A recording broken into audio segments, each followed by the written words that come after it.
É a melhor hora. Está no ar mais um Bocas e Boas, hoje com nada mais, nada menos do que Shirley Pancará. Muito obrigado. Eu sempre começo dessa forma emocionado porque nossos encontros nunca são em vão, não é pautado em assessorias nem nada, são encontros da vida real. Esse é o Bocas e Boas estreando hoje numa nova casa, que é a Embaixada Preta. Agradeço também a toda a recepção do pessoal. Amplifica Creators, essa é Shirley Pancará, direto do Pernambuco, há mais de 2 décadas em São Paulo, lidando com educação, com protagonismo indígena, dentro da política institucional e numa visão de mundo que falta palavras para explicar. A Shirley é doutora pela USP de São Paulo, certo? É pedagoga, ativista ambiental, indígena, uma mulher que dispensa comentários e que me deixa emocionado pela sua presença, pela sua resistência. Esse é o Bocas e Boas com Shirley Pancará. Muito obrigado, mais uma vez, por ter aceito o meu convite. Gratidão, é uma honra estar aqui contigo, um convite maravilhoso para que a gente possa trocar saberes nesse Bocas e Boas. Gostei, interessante. E aí vamos que vamos na força dos encantados de luz, pedindo permissão aos nossos encantados para que a gente possa ter um bom diálogo. Acredito que eles já nos deram essa permissão. Foi. Então, eu gostaria aqui de, com todo respeito, entender essa sua trajetória inicial, mostrar para as pessoas quem de fato é esse ser de luz aqui na minha frente. Eu sei que você vem de Pernambuco. Você pode elucidar um pouco para nós como foi essa, é uma coisa que eu vou colocar, o seu cordão umbilical pernambucano, assim, sabe? Você pode contar para nós essa primeira história inicial sobre sua avó benzedeira? Eu sei que tem tanta coisa legal pra gente trocar ideia hoje. Vamos que vamos. Ah, tu quer saber do local Quero saber onde eu do começo enterrei de o meu tudo. umbigo, né? Exatamente. Eu trago isso no primeiro capítulo da minha tese, que eu falo da minha autoetnografia, não é?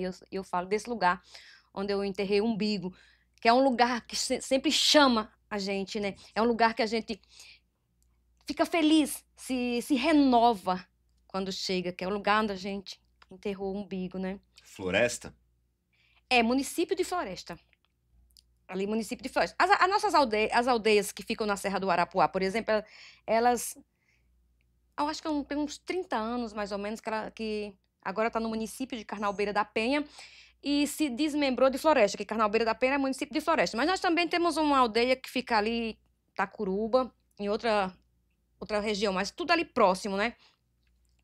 Então, é isso, é o município As aldeias Pancará estão no município de Carnalbeira da Penha, né?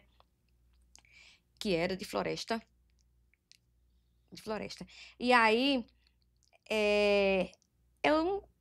eu fui uma criança, sempre fui inquieta. Eu sempre tive essa mesma inquietude que eu tenho hoje, né? E por isso que eu sempre, quando as pessoas estavam fazendo alguma coisa, eu sempre corria para estar perto, para querer olhar. Se tinha uma criança se cortava, eu corria lá para minha avó e pedia ela, vai pegar lá um peão pra gente colocar aqui para estancar o sangue. Aí eu ia, porque eu estava presente, né? Maria Divina? Desculpa te interromper. Maria Divina é o nome dela do documento. Maria Divina é o nome dela que está no documento, só que ela era conhecida como Mãe Bó por conta dos partos, das rezas, das medicinas tradicionais, né? Então, vivenciei muitos anos as pessoas indo agradecer muito a ela pelo respeito, pelo carinho, pelo amor àquela mulher ali naquela gestação, porque uma parteira tradicional, ela é uma pessoa que acompanha a vida daquela pessoa desde bem antes, durante e depois. Então tem uma acolhida que tem uma sequência, não é uma coisa que perde o vínculo, não. E aí eu venho dessa criança aí, de brincar, de fazer mil coisas, de brincar na mata, de correr, mas eu sou a mais velha da minha mãe, né? Então eu sou a De mais... quantos irmãos? De 8, 7 irmãos. Entendi. Então você acha que 7. esse instinto também mais acolhedor, mais de irmão mais velho, que eu também sou, você acha que isso de alguma forma meio que te guiou para o que você faz hoje? Assim como como cuidadora também, entende? De vários saberes, do cuidado pessoal também. Você acha que essas suas ancestrais, elas te deram esse caminho para você continuar cuidando igual elas faziam, só que versão contemporânea? Sim. É, e também vem dessa questão dessa inquietação pelas coisas e vem de ser mais velha mesmo, porque a gente cuida uma das outras, né? A gente é acostumada a conviver cuidando uma das outras, né? Esse cuidado. Então, esse cuidado, quando eu digo cuidar, é igual eu tô dizendo, você precisa cuidar do meio ambiente. Quando a gente fala assim, do meio ambiente, não, do ambiente inteiro. Porque meio não dá, não, tem que ser inteiro. Por isso, Inteiro ambiente. inteiro ambiente, porque por isso que é meio, aí as pessoas dizem, tu tá pra lá, o verde tá pra lá e eu tô pra cá, o rio tá pra lá e eu tô pra cá, mas você está na relação com o rio, você está na relação com a terra, com as árvores, com tudo, então, por que que os humanos estão separados, os humanos, os não humanos, tantas coisas, está separado da natureza, então nós estamos nessa relação, e para você estar nessa relação, você pode até estar na relação, mas você pode fazer como acontece com muitas pessoas que degradam. Por isso que você precisa cuidar. Eu acredito nisso, do cuidar. Quando você cuida, porque eu tô com a neném aqui gestando na minha barriga, eu tô cuidando. Eu tô cuidando, gestando, tô cuidando. Quando nasce, vai cuidar. Então, a gente já tem isso do cuidado. Então, a gente já vai, como nós convivemos com a minha avó, né? Minha mãe sempre conviveu com a minha avó. E aí, é por isso que quando eu trago a minha avó, é porque eu nunca saí de perto da minha avó. Minha avó faleceu tem uns 3, 4 anos.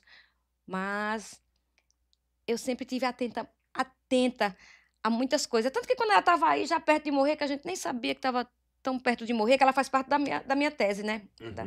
Da minha pesquisa da tese, que eu falo de parteiras rezadeiras. E artesãs, que ela também era artesã, né? Parteira, rezadeira, artesã. Sempre, são tantas coisas que eu esqueci de colocar o artesã, né? Que nosso núcleo é da arte do barro, né? Da arte do barro. Então a gente fazia as panelas, os potes, as quartinhas, várias coisas de barro pra gente. Tanto pra gente, pra nossa. Pra dentro, pra gente, panela pra gente fazer nossa comida, o pote pra gente colocar nossa água, mas também quando a gente trocava, era uma forma de trocar, e alguém tinha ali um feijão, tinha alguma outra alimento, e a gente trocava por essas peças. Então, ela era uma pessoa de vários saberes. E aí eu venho uma pessoa também inquieta em vários saberes, que às vezes as pessoas falam para mim assim, e eu acho isso tão do mundo não indígena, sabe? Porque quando a gente é criança, a gente tem muitas produções, né, de sinapses, a gente tem tantas coisas que a gente pode aprender. Então, mas aí quando a gente chega numa vida adulta, fala assim, vai para a universidade, você tem que ficar só nesse caminho aqui, nesse caminho aqui. Por que que quando eu tô falando aqui, eu tô relacionando as várias áreas do saber. Eu não tenho como me desvincular das várias áreas do saber. Eu estou falando de cultura, eu estou falando de educação, eu estou falando de soberania alimentar, eu estou falando De forma integrada, né? de forma que uma se dialoga com a outra. E por que que aqui as coisas, às vezes, têm uma dificuldade? Às vezes você vai num lugar, você vê, cada lugar as coisinhas são separadas. Você quer falar sobre moradia? Moradia, tu tem que ir naquele setor. Você tem que falar sobre água? Água você tem que ir nesse setor. Você tem que falar sobre, sei lá, tantas outras coisas. Você fica correndo para tentar acertar quais Sendo que é integrado. caixinha você vai conseguir fazer, né? E quando a gente pensa que uma coisa está relacionada com a outra, né? E que você faz esse caminho circular e não linear, a gente faz várias coisas ao mesmo tempo. Porque às vezes eu falo para as pessoas assim, eu falo, nossa, você faz tudo isso. Às vezes eu fico às vezes eu até me pego assim, será que eu falar tudo que eu faço tudo isso? As pessoas estão, sei lá. Sabe o que eu fiz? No começo da entrevista agora, eu separei aqui tantas coisas que você é especialista, que você já trabalhou e que está construindo, que a relação é tão grande que eu deixei quieto. Por isso que eu fiz essa introdução. Eu tô querendo falar de algo assim, começar essa entrevista com alguns pontos que ainda não foram falados. Eu sei que também que você é mãe, né? De 2 pérolas aí. Então, ainda sobre esse primeiro ponto, sobre família, sobre esse primeiro núcleo base, família de casa, né? Porque tem várias famílias de forma integrada também, né? Como que é a sua relação com suas filhas? Você consegue sentir que o que você aprendeu tanto com sua mãe quanto com sua avó, você consegue aplicar para elas também? Elas recebem essas informações de um jeito como que elas recebem também esses ensinamentos, no caso? Cada ser vem com seus encantados, né? Cada ser vem com seus encantados e sua relação forte com a terra, né? E às vezes o próprio local não favorece muito uma conexão exata, né? Eu consigo te fazer uma conexão aqui maravilhosa, porque eu vim daquela conexão. Então, quando eu tô te falando de panela de barro, quando eu tô te falando de fogão de lenha, quando eu tô te falando da água do pote, eu sei porque eu vi isso, eu fiz isso, sabe? Uhum.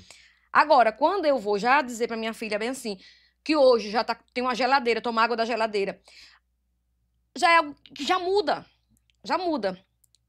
Eu tô trazendo para ela, quando a gente vai uma vez por ano na nossa casa lá em Pernambuco, ela vê que tem lá o pote, mas ela já gosta de tomar água gelada. Eu mesma chego lá, largo essas. Eu nem tomo água gelada, na verdade, nem gosto de água da geladeira. Eu gosto de água do pote. Então tem um filtro, tem um pote. E quando eu tô lá na minha terra, a comida no fogão, a lenha. Então a gente aprende também observando, porque este corpo, ele é território. Este corpo, ele é território. Ele, sendo território, ele transmite territorialidades, cultura, educação. Então, a forma como eu me encaixo no mundo é uma forma de aprendizado, mesmo que aquela criança não se encontre lá. Então, um lar que eu crio uma criança que ela tenha a convivência de saber o que é isso aqui.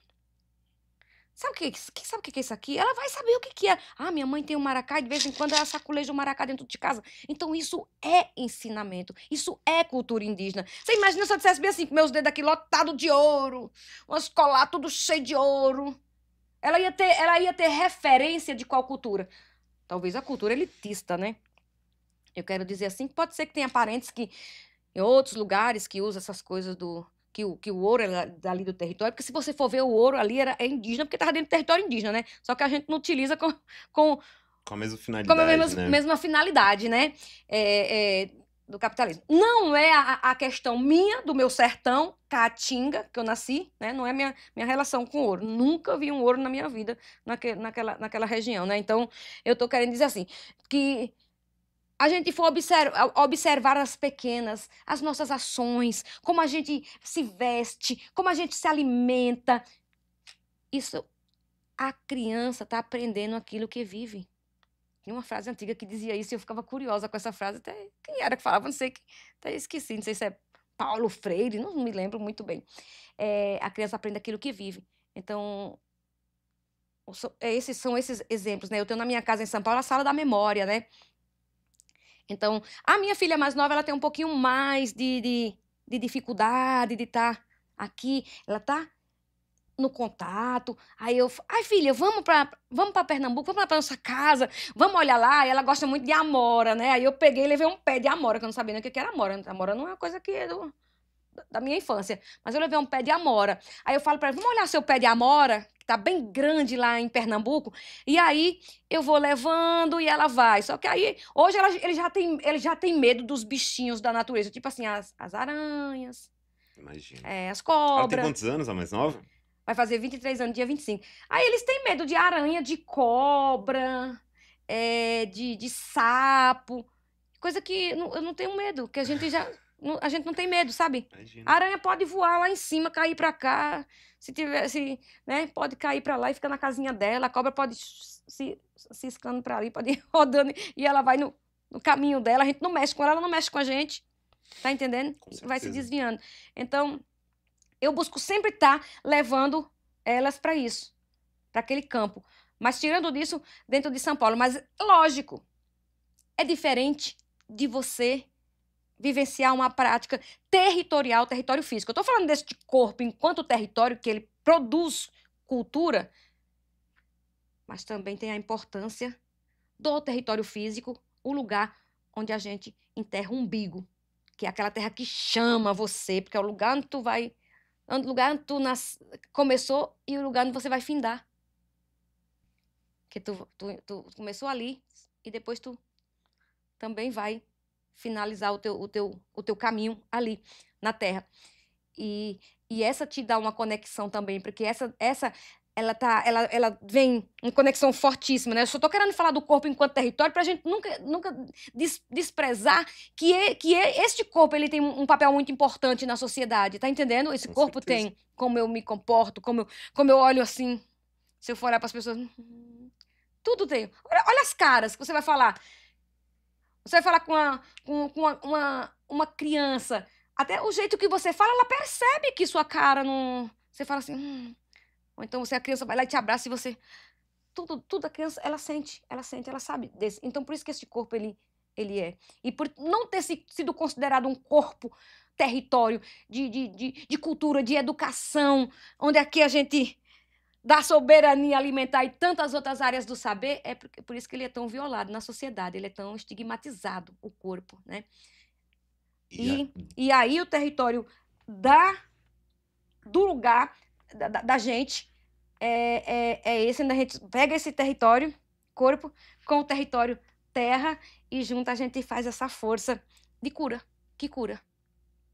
E aí, elas têm. A minha filha mais velha, ela tem ela muito antenada por dentro, tudo. Ela me acompanha. Então, minha filha, ela é mais minha fã, sabe? Aí sim. Então, ela não tem como não ser também, né? Aí ela fica, mãe tava assim, mãe tava chique em tal lugar. E a outra fica mais no cantinho dela, mas não que ela não admira a mãe dela, porque ela já vai, mãe, ela sabe que eu tô indo, filha, eu vou dar uma entrevista disso, aquilo outro, aí dou um cheirinho no olho dela e tal. E aí, porque nós somos diferentes, não é porque a gente tem duas crianças aqui dentro que elas são da mesma forma. Mas dentro da minha casa, eu passo para todos eles a importância. E quando eu digo a importância, a nossa ciência, aos nossos mais velhos, a mãe terra, que eu vou dizer aqui mãe, porque é mãe, e aí várias culturas vão achar que o rio é a mãe, e nós somos 305 povos indígenas e cada um tem sua forma de dizer como chama as coisas, né? Eu digo mãe para dizer que a terra não é nossa propriedade como ela tem sido vista. Minha terra, por isso eu vou vender, por isso eu vou fazer isso, por isso eu vou escravizar pessoas lá dentro e coisa e tal. Mas a terra e vou saturar a terra até ela ficar improdutiva. É preciso entender que ela é nossa mãe, você não faz isso com a mãe.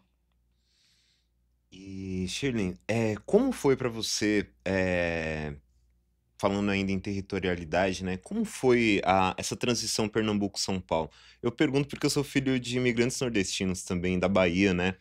E eu sempre escutei desde criança como foi vir para São Paulo, como foi esse imaginário, né, de uma terra, de ver uma televisão pela primeira vez, sabe, essa é a minha pergunta, assim, que sempre me cativou desde criança, assim, de por que vocês saíram de lá? Então eu te faço a pergunta, o que te trouxe até São Paulo?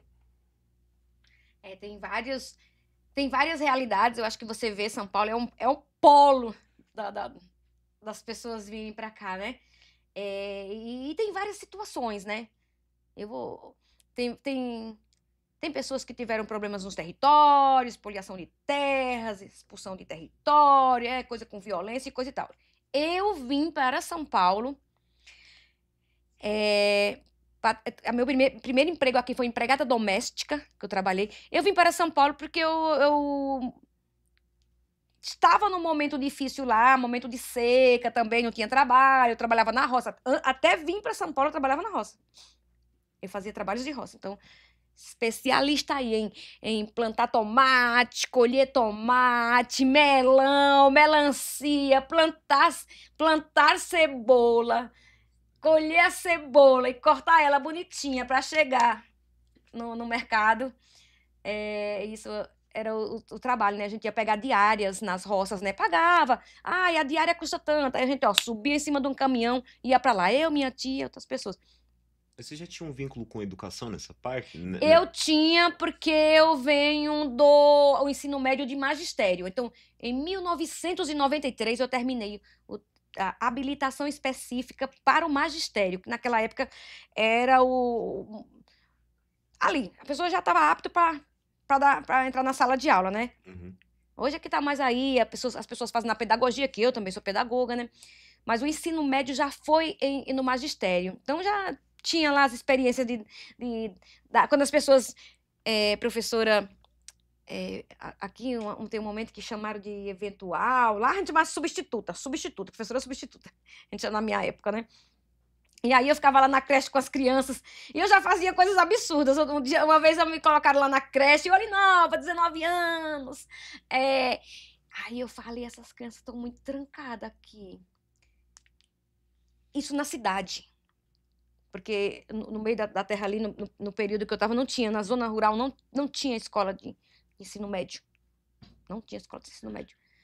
É tanto que a minha mãe estudou 4 anos a 4ª série. Era o último grau, teoricamente, grau. né? Era a livre docência.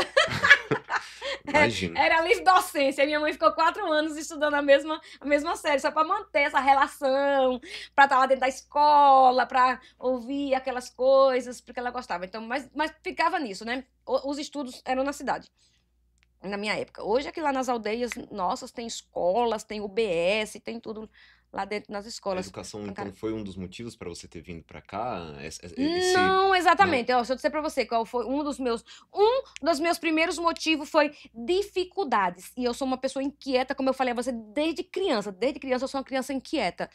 Eu estava com dificuldades e eu falava, não dá para ficar assim. E como eu venho daquele cuidado, quando eu digo para você, eu sempre disse que as coisas eu aguento, sabe? Quando você disser para mim assim, você vai ficar ali numa barraquinha, você vai acampar, que nem eu vou para Brasília, ficar na chuva e vulnerável, esse corpo, eu me sinto preparada. Mas quando eu vejo os meus, aí me dói um pouco. Aí quando eu vi os meus irmãos em situações de muitas vezes a gente ia para a escola para comer, aí eu dizia, poxa vida, isso não tá legal. Aí eu ficava tentando pensar estratégia. Será que se ele fosse para casa de não sei quem, ele ia se alimentar direito? Será que o outro fosse para casa de tal pessoa? Porque minha mãe teve muito próximo um do outro, né?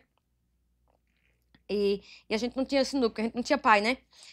E aí eu ficava pensando, poxa vida, eles estão... Eu olhava para eles assim, via aquelas barrigudinhos assim, as perninhas fininhas, barriguinhas assim. Aí eu ficava pensando, poxa, eu tenho que achar um meio de ajudar, de alguma forma, né? E aí me mandei... Aí, Mas esse que batia de observar e ver que aquela situação tava muito difícil, né? Assim, de alimentar mesmo, alimentar. Mas outro sonho eu queria ser atriz. Aí eu achava que São Paulo, mas São Paulo ainda é o lugar de muitas oportunidades. No dia que vocês forem ver assim outros lugares, interiorzão, sertãozão, vocês vão ver o que é, como é que é. Então, não tem perspectiva assim, como é que eu ia ser uma atriz no meu sertão? Não ia dar. Não tem fomento para isso, não tem visibilidade para isso, né? Principalmente na minha época, que eu tenho 26 anos aqui, eu participava lá daqueles desfiles, né, de 7 de setembro e tal, participava. Eu fui aquela baliza, ficar na banda, porque eu fazia abertura zero, vertical, horizontal, dava salto mortal assim, dava umas estrelas e depois, caía lá no chão fazendo esses passos dessa ginástica, né? Então era salto em altura, era campeã, salto em altura, salto à distância. Olha o tamanho rico da mulher, mas era salto à distância, salto em altura, abertura zero. Aí era meu sonho desfilar. Mas aquilo naquela época, as pessoas diziam assim, ela tá lá no meio da rua, isso não é coisa de mulher não, com as pernas abertas. As pessoas diziam isso, e eu tinha que trilhar até isso aí. Eu tinha que naquela época, assim... Mas muitas pessoas, não era só... Vinha de vários lados, né? De homens, de mulheres. Aí minha mãe ficava assim pensando, será que tá errado isso? Não sei o quê. Aí eu dando pinote na rua assim com as pernas abertas. Fazendo isso, no meio do calçamento, paralelepípedo. Falei certo? Paralelepípedo. Sei lá como é o nome exatamente. Falado. Acho que... Tá certo no meu português. Exatamente. Nossa, eu não sabia dessa sua parte da atuação. a atuação artística, eu quero dizer, porque você atua em diversas frentes, mas como atriz mesmo, assim, porque agora dá para explicar tamanho a sua desenvoltura em momentos mais delicados, assim, né? Eu acho que essa experiência, esse imaginário do teatro, das telas aí, te traz também um jogo de cintura em momentos da vida real mesmo, né? Atuar dentro da vida real. A gente estava falando dessa transição, né, Pernambuco-São Paulo, para além da parte estrutural e do sonho como atriz, você acha que aqui na cidade você de alguma forma, se inspirou a entrar para a parte de educação de um modo mais, como missão de vida e profissional também, assim, São Paulo proporcionou isso de alguma forma? Sim, que o meu ensino médio no magistério eu fiz em Pernambuco, né? E aqui eu fiz pedagogia, que foi ao mesmo tempo que eu também cursei oficinas de teatro. Então, eu cursei oficinas de teatro em São Paulo e pedagogia também. Então, e me tornei mestra em educação aqui em São Paulo. Depois doutora em antropologia, mas aí eu venho nessa pedagogia que deu o caminho, foi o caminho que eu já tinha trilhado lá, né? Então, eu vim. Mas antes disso, eu também pensei em fazer enfermagem, porque eu pensava assim, quero trazer a questão das parteiras. Eu queria muito trazer ali para a enfermagem, mas no meio do caminho a educação me deu uma puxada maior, né? E eu ia falar sobre os partos, né? Como do jeito da minha avó. Todo ano que eu ia lá no Nordeste, minha avó me mostrava as coisas dela, de fazer os partos. Eu falava, quero ser assim, eu quero ser uma parteira. Por isso que eu quero fazer enfermagem, eu quero ser parteira. Né? Dizia isso. E aí, a educação vai lá e me chama, porque eu sempre me prestei às pessoas. E aí, de repente, eu tô ali com as minhas filhas pequenininhas, aí numa escola da família, que era uma escola aberta, que abria final de semana para as pessoas, chamava o programa Escola Aberta, e eu fui oferecer alguma voluntariado enquanto minhas filhas brincavam. E eu fazia lá dentro, no voluntariado, essas questões ali de fazer abertura zero, porque eu falava, as crianças vão gostar de ver isso, né? E eu ainda fazia, tentava ainda fazer ginástica. E dali eu via as meninas falando, eu falava que elas estavam cursando, porque naquela época não tinha nada, não tinha como entrar em nada. ProUnis e afins, ainda não era uma realidade, né? Não era, eu não tinha conhecimento, eu não tinha conhecimento sobre essas oportunidades, né? Eu não tinha essas informações. Aí, a partir do momento que eu entrei ali naquela escola da família, as meninas falando, aí abriu ali minha mente, aí tinha uma escola em Mauá, né? Aquela faculdade ia abrir, uma faculdade nova, que chama Faculdade de Mauá, né? E ali eles iam oferecer bolsas baseadas na renda per capita. E eu corri, fiz a inscrição, passei. Aí ali eu resolvi pesquisar sobre os povos indígenas no livro didático de História do Brasil. Um da década de 40 e o outro mais recente, de 2010. Foi 2010. E depois eu venho... Aí, naquele período ali, enquanto estava terminando a pedagogia, eu fui trabalhar como... Primeiro eu entrei como coordenadora pedagógica, aí depois coordenadora geral, aí diretora, tantos nomes, mas é da gestão escolar dos Centros de Educação e Cultura Indígena. 2, lá em Parelheiros, né? Em Parelheiros, Ceci Tenondeporã, Ceci Crucutu, e o Ceci Jaraguá. Então, eu fui da gestão dessas escolas de educação infantil do povo Guarani. E aí, no meu mestrado, eu trabalhei sobre o Ceci Jaraguá. Por quê? Por esse entendimento que as pessoas não têm para desenrolar a cabeça das pessoas em relação à educação. Educação indígena e educação institucionalizada, que é aquele estrutura que está lá dentro da aldeia e que ela tem que andar em convivência com a extensão da escola, que é a aldeia. Então, se a criança vai na casa de reza, ela está aprendendo. Se a mãe está indo junto para a escola, ela está aprendendo daquela forma da educação. Então, essa educação baseada na educação diferenciada, que já é garantida pelo MEC, nossa forma de educação, né? Ali, cada comunidade tem sua escola indígena, e aí os que são falantes daquela língua, que tem cultura, porque nós somos 305 povos indígenas. Nós somos de culturas diferentes. Até por conta dos biomas também, né? A mesma matéria-prima que eu utilizo lá no bioma Caatinga não é o mesmo que uma pessoa vai usar em outro bioma Mata Sim, com uma Atlântica. linguagem Com uma também. linguagem não é. Então, quer dizer, cada escola da aldeia, os professores são eles, porque eles que mantêm a cultura, são eles que mantêm, que salvaguarda a cultura e os saberes para andar junto com esses outros saberes, sabe? Então, por exemplo, eu posso trabalhar e preparar a criança numa etnomatemática, né? Por que eu trabalhar a educação física se utilizando das danças tradicionais? A pessoa está ali fazendo e está colocando. Outra vez eu fui no Xingu, por exemplo. Eu vi uma prova da Secretaria de... Era essa prova, como é que era o nome daquelas provas antigamente? Sabe? Saresp? Sim, que tinha aqui, né? Que tinha aqui, mas essa era de Mato Grosso do... Mato Grosso. Mato Grosso. E eles falavam assim, faziam uma matemática. Quantos tempo vai demorar uma canoa sair da aldeia tal para a aldeia tal? Então era assim, sabe? Aquelas como é, equação equação de primeiro grau, de segundo grau, tudo trabalhado nessa questão da vivência. É isso que eu estou falando de educação diferenciada indígena. É isso que traz. Trazer o que você de dentro da sua casa. E as pessoas não trazem muito para esse momento Paulo Freire, mas eu acredito muito que Paulo Freire, apesar de não ter trabalhado exatamente com as populações indígenas, ter trabalhado com a educação de jovens e adultos, eu acredito muito nisso que ele diz, que a gente traz de casa. A gente não vem vazio para a escola. A gente traz saberes que se você puxar e trouxer, você vai conseguir fazer com que aquela criança ela consiga estabelecer relação. Porque se tu traz para mim uma coisa que eu não estabeleço relação, automaticamente não me gera interesse. Hoje eu, com 51 anos, às vezes você fala um negócio assim, eu falo, que é isso? Que isso, gente? Que essa pessoa tá falando. Rapidamente eu bloqueio meu cérebro, porque eu falo assim, bom, isso aí não é coisa que tá próximo de mim, eu vou demorar a vida para poder aprender e não perdi a paciência. Às vezes acontece isso.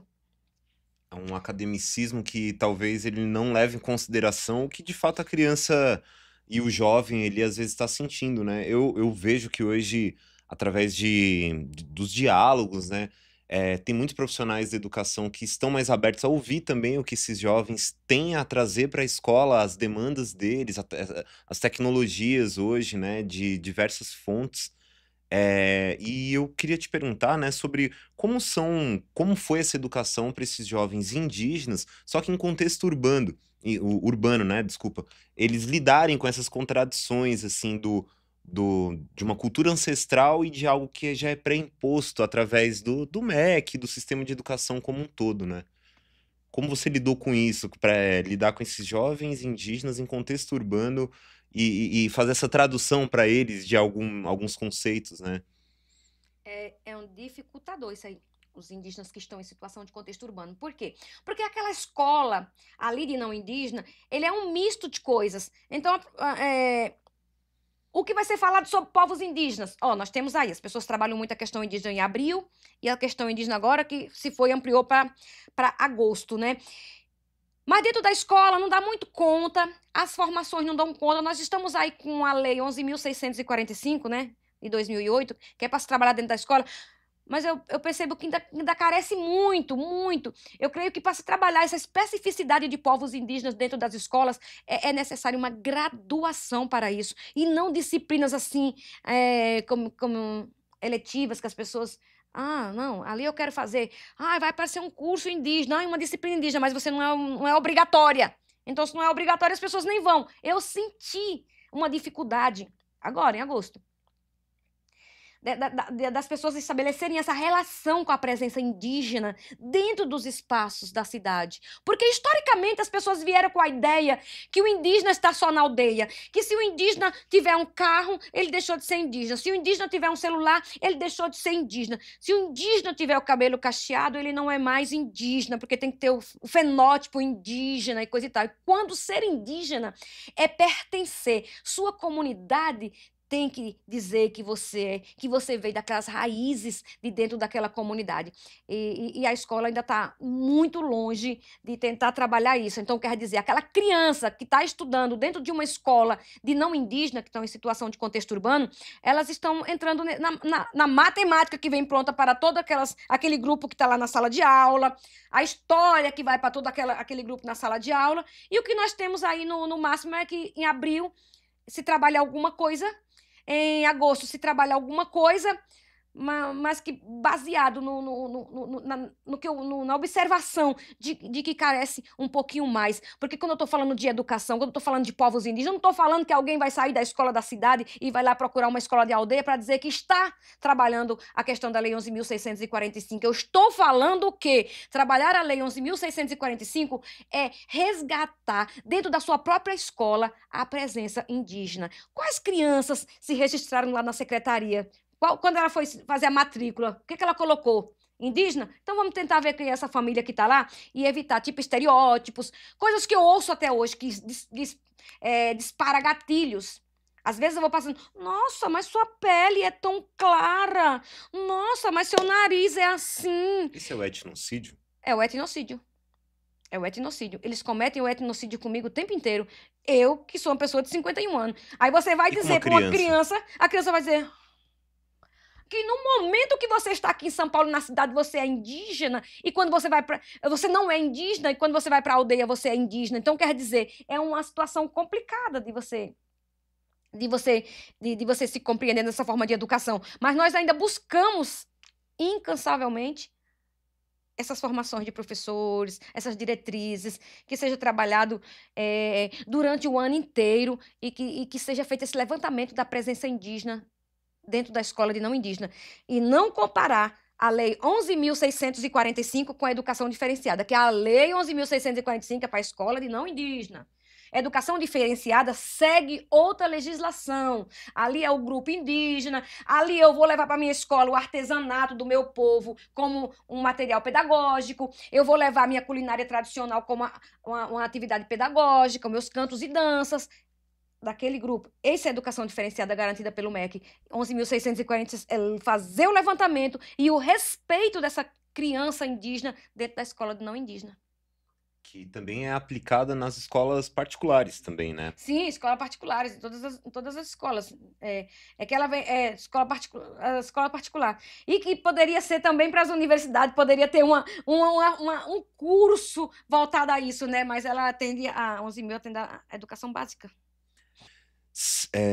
Foram CECIS que fala? CECIS, né? CECIS. Foi quanto tempo dentro desse projeto?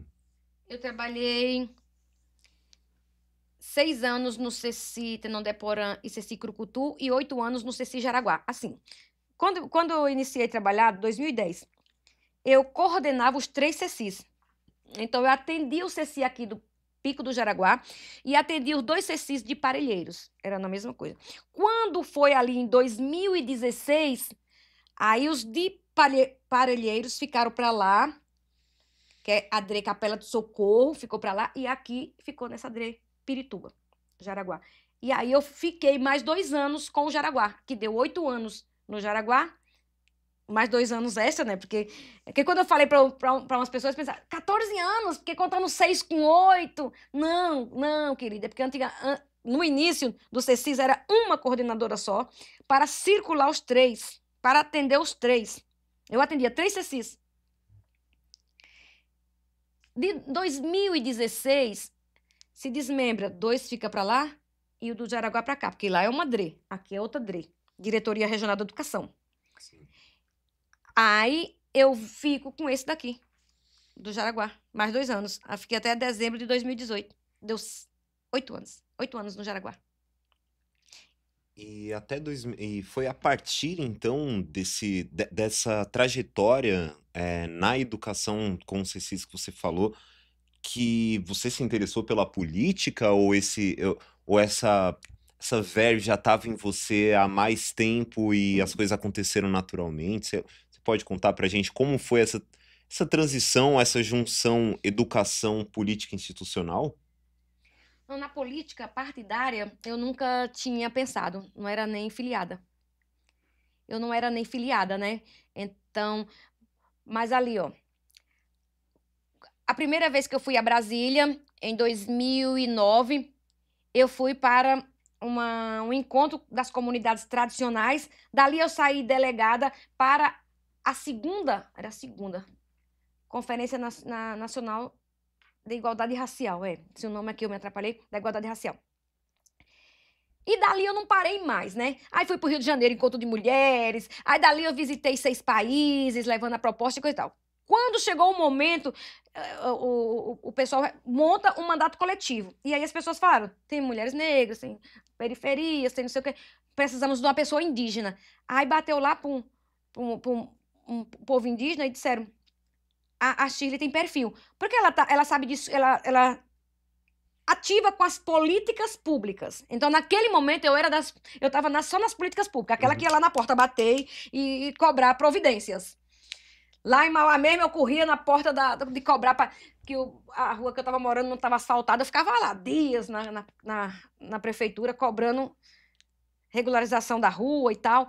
Então, eu vinha disso que eu tô te falando, desse acolher, desse cuidar. Então, todos os lugares que as pessoas que tinham alguém necessitada, eu estava lá no meio fazendo alguma ação ou somando força.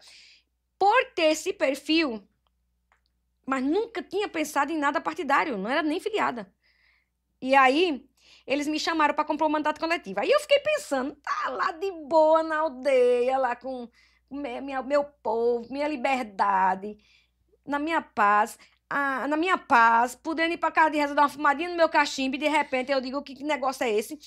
Aí eu falei, e o que é isso, mandato coletivo? Aí me chamava um dia, eu não ia, me chamava um dia, no último dia disseram assim, olha, agora vai ser fechado a chapa, se não vier. E eu, como uma pessoa inquieta, e eu gosto de... Eu falei, bom, estão criando um mandato coletivo. Eu preciso saber, para saber o que é isso, pelo menos para aprender. Eu vou lá para saber, para eu aprender. Se eu não gostar, eu saio fora, mas eu aprendo. Porque pelo menos eu fico sabendo que existe uma ideia aí de um mandato coletivo, como forma de aprendizado. Quando eu cheguei lá, eu gostei do negócio, né? De primeira vista. Aí fiquei lá. Aí ficamos. Aí lá o projeto Agosto Indígena foi uma proposta que eu fiz junto com os parentes indígenas, que hoje ele está sancionado no calendário oficial do Estado de São Paulo, e também o Dia Estadual da Mulher Indígena, que é baseado no Dia Internacional da Mulher Indígena, 5 de setembro. Aí tem um projeto que está lá ainda, que se chama a troca da rodovia Bandeirantes para a rodovia Guarani, porque quem são os bandeirantes, né? Os Guarani moram ali na rodovia Bandeirante e lá do outro lado, a Anhanguera, Então, tira os bandeirantes e põe o Guarani. Então, isso foi autuação. Tive 7 emendas parlamentares. Aí foram emendas parlamentares para indígenas que estão em situação de contexto urbano, para as UBSs de referência à saúde indígena, que nós temos. Hoje nós estamos com 3 modelos de UBS de referência à saúde indígena. E outras para dentro das comunidades. E aí, fiquei lá esse tempo com um bocado de ação e nós fomos bombardeados por uma pandemia. Aí, danou-se para nós, né? Eu imagino. Aí depois eu concorro em 2024, eu tenho 27.802 votos em 394 cidades do estado de São Paulo. Aí, em 2023, eu vou para o Ministério dos Povos Indígenas, assumir a pasta da Coordenação Geral de Promoção a Políticas Culturais. E depois eu volto para concorrer em 2024. Aí, em 2025, eu me preparo para terminar meu doutorado, para defender e deixar meu doutorado prontinho. E é isso, e vim trilhando esse caminho. A política foi me chamando. Então, foi um negócio dos encantados. Eu acho que foi os encantados que... Tudo é dos encantados, né? Toda a condução da minha vida é conduzida pelos meus caboclos, pelos meus encantados.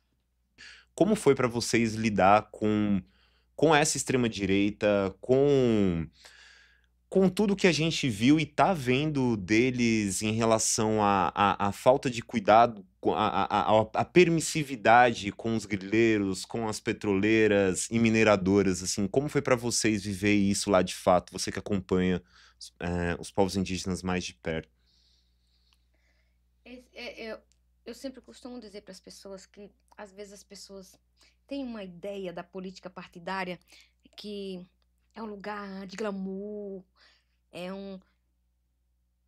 Para nós, as pessoas devem tirar, e quando vê as pessoas que não tiveram as oportunidades de ocupar aquele espaço, ter um cuidado quando também jogar umas responsabilidades que não são nossas. Muitos lugares eu fui, às vezes, não quero falar disso, não, todo mundo é ladrão, né?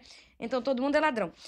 Quando que o voto é um dos maiores atos democráticos que eu considero, porque é do voto que se decide muitas coisas. Quem está lá é quem vai decidir os projetos de leis, é quem vai decidir o que vai para a educação, o que vai para a cultura, o que vai para a saúde, uma série de coisas. É quem vai produzir as políticas ou as necropolíticas. Então, é preciso ocupar esses espaços.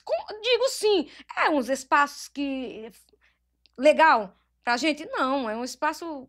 Nossa, na Lesp, um dia me perdi lá dentro, fiquei rodando. Meu, tanta coisa. É tanta sala para lá, tanta sala para cá. É tanta coisa assim que não tem um, um espaço Frio. que eu me sinto. É frio. Eu fiquei assim agoniada. Aí eu me perdi, fiquei rodando. Aí eu olhei e falei, gente, eu não tô com vergonha de perguntar ali se eu tô aqui perdida dentro do lugar que eu trabalho. Vão dizer que eu não tô, que eu não venho no trabalho, né? Mas, na verdade, você roda, pronto, já desestrutura. Não dá para sentir exatamente assim se os caboclos acompanharam você ou não, sabe? Né? Para os lugares.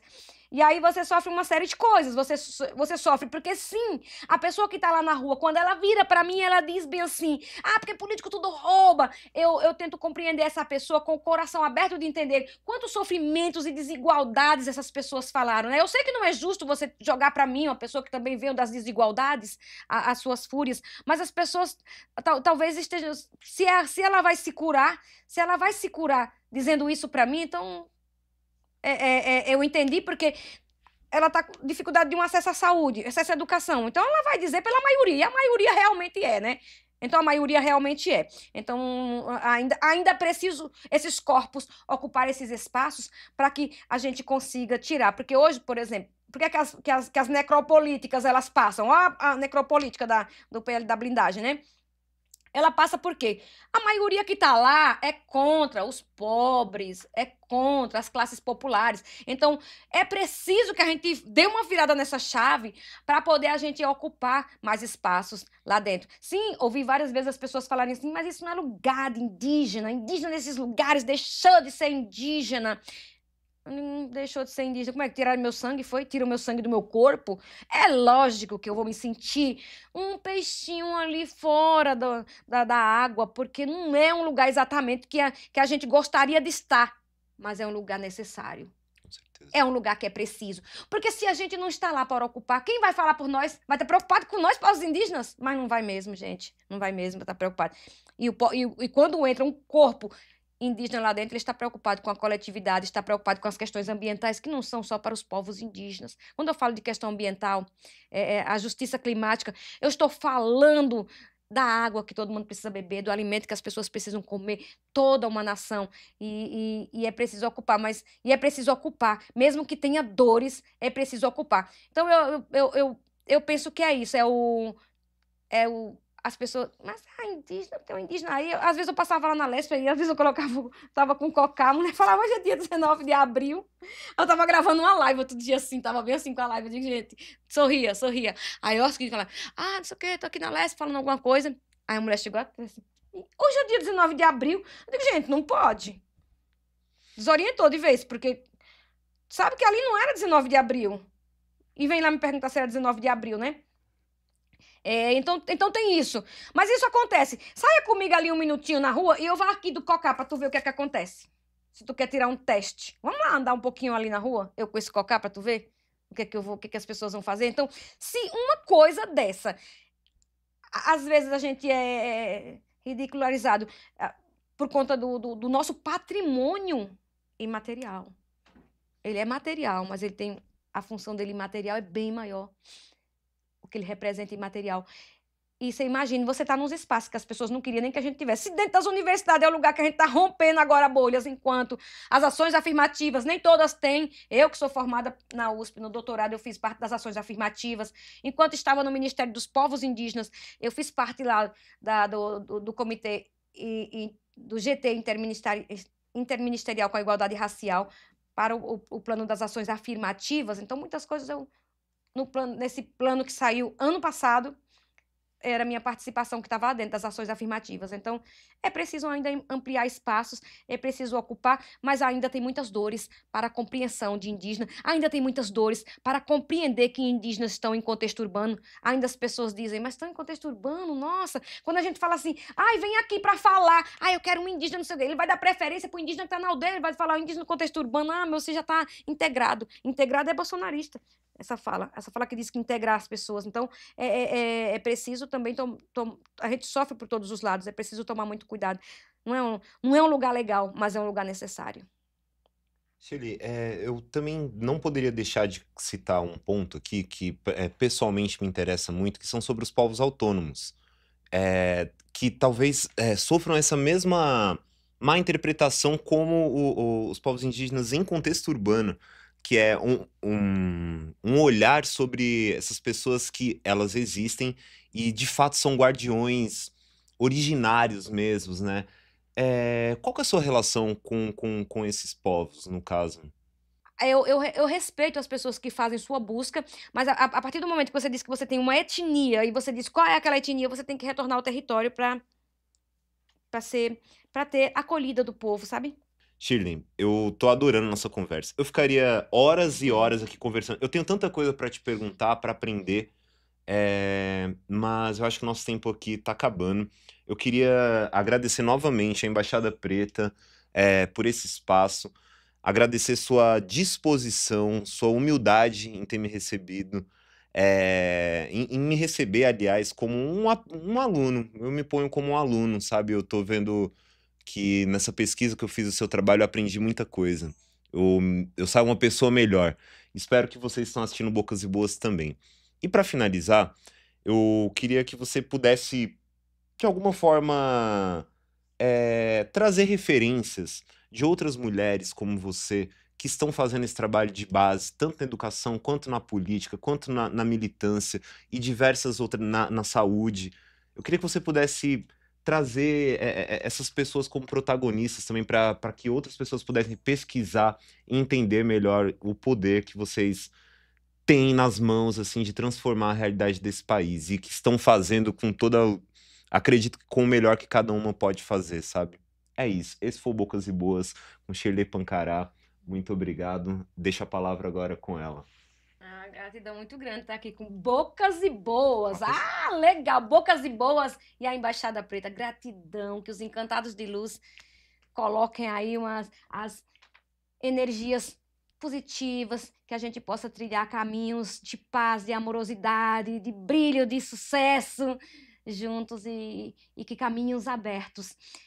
Nós temos várias mulheres que às vezes que estão nas redes sociais, mas também nós temos mulheres que não acessam as redes sociais, né? Que são as mulheres que estão lá sustentando o território, né?